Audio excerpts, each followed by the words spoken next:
du lu bees amoon na fi en 2009 contre Ablaye Wade. amoon na Benno Siggil Sénégal 2022 oui am na 2022 donc mën nañu reproduire ce genre de schéma là. Mais politique comme dafa dynamique comme toujours dafay am yu bees wuure la Pastef également xam nañ loolu lan lay jëriñ ki nga xamante ne bokk na ci ñi conceptualiser forme d'opposition boobu noonu devant le pouvoir malgré la modicité des moyens ak yooyu muy Déthié Fall. Aujourd'hui il est en plein dans la mouvance pastefienne. D'accord. Donc am nañ en tout cas war na am gëstu boo xam ne dañ koy def.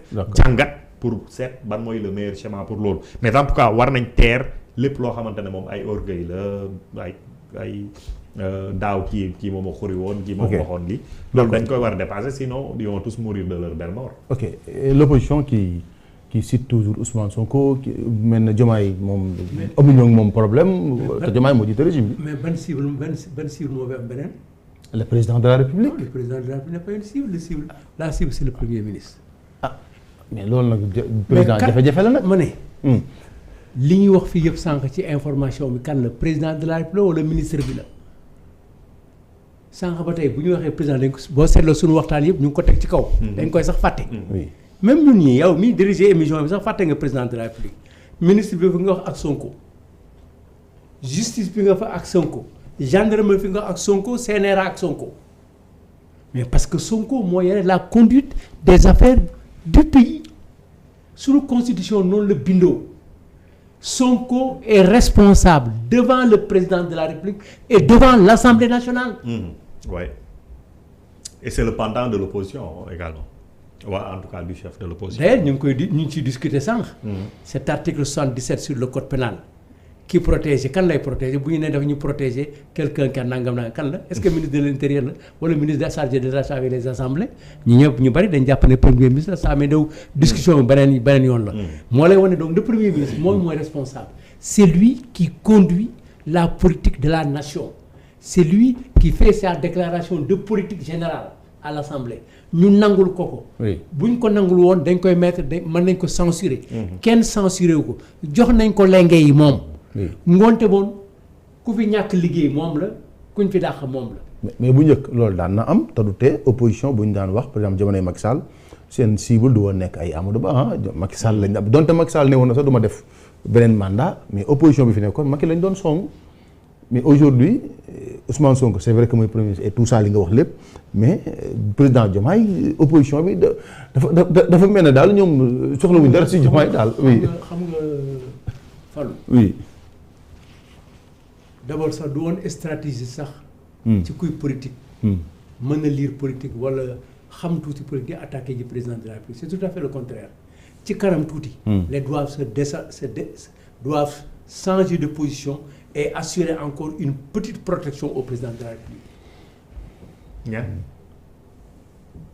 Une partie de l'opposition. Oui, ça c'est le contexte.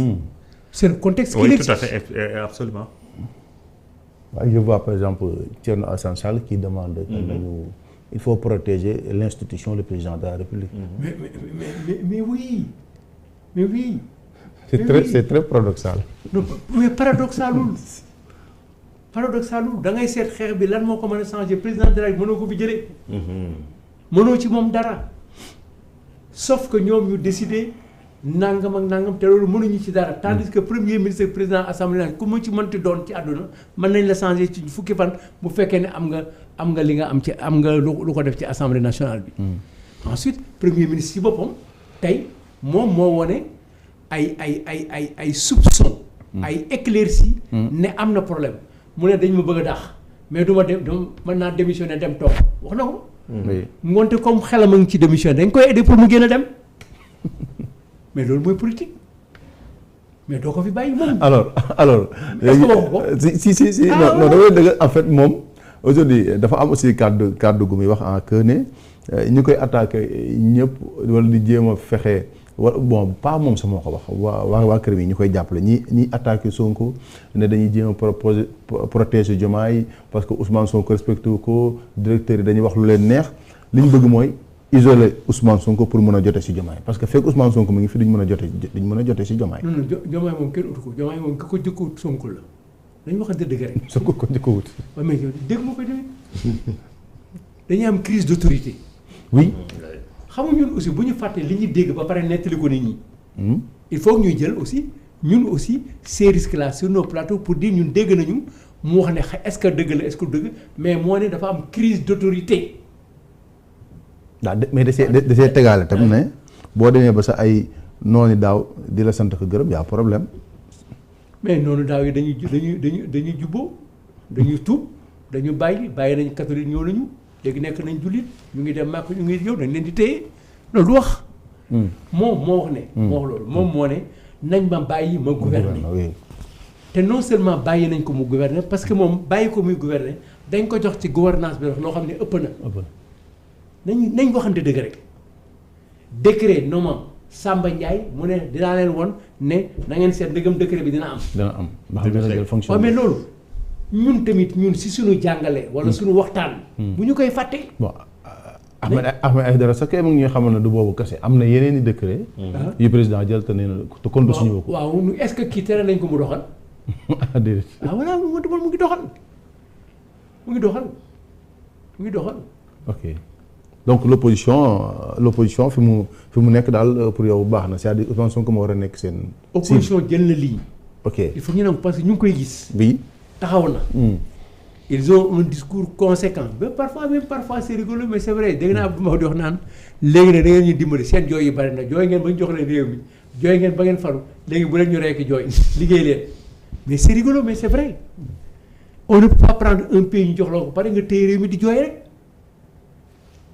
jour jooy tey FMI tey nangam tey diw moon di jooy rek mais c'est rigolo mais il faut regarder Abdou Mbow foofu et effectivement ça tient la route joxuñu leen réew mi pour ñu ñuy yore ay ñoo leen dàq jooy fuuf te li cello li booy bi di wax naan kuy jooy du ndax kuy jooy mënta ndax kuy jooy ñun mënuñu fekk ñuy jooy sonn ba pare ñoom ñu bëgg ñëw jooy suñu kaw c'est pas possible donc loolu opposition bi na def liggéeyam ñoom nañu ko war a ñoom ku leen di conseiller ñoom da nga leen di wax ne te bëgg réew mi da nga leen di wax ne jublu leen ci liggéey bi.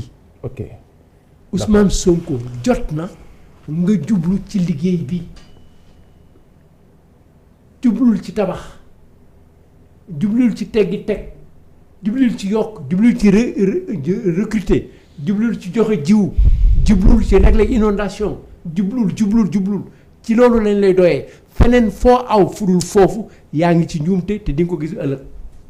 ok dernier thème mooy bon xaw nañ ko soulever tuuti rek bi président di wax ma koy dagg mooy lu jëm si guerre bi ñu remarqué wala passe d'armes boo xam ne ñoo xam ne si Pastef la ñu nekk ak si coalition Diomaye président kii tàmbali mbir yi Abdourahmane Diouf il a fait une sortie au niveau de la RSI Radio Sénégal International mu jul coow. ci semaine bi mu organisé 4 ans yi mu doon anniversaire son parti alors président li ñu fa constaté mooy Abdourahmane Diouf moom ba léegi quand même position bi mu nekkoon si wax ji mu waxoon ne moom li président bëgg muy réconciliation si loolu la nekk si loolu lay dox et que partem ak président de la République ñooyam vision mieux moom dafa woote ñu def bloc autour du président jàppale ko si liggéey bi alors loolu itam bi mu jàllee gis nañ coow li mu juddaat mooy ci waa Pastef yi dañu jàpp ne Abdourahmane Diouf actuellement dafay def tout pour di yëkkati Diomaye tudd premier ministre Ousmane Sonko c'est-à-dire discours ba fee bon yaakaar naa su ma jur benn yoon laa fa gis mu tudd Ousmane Sonko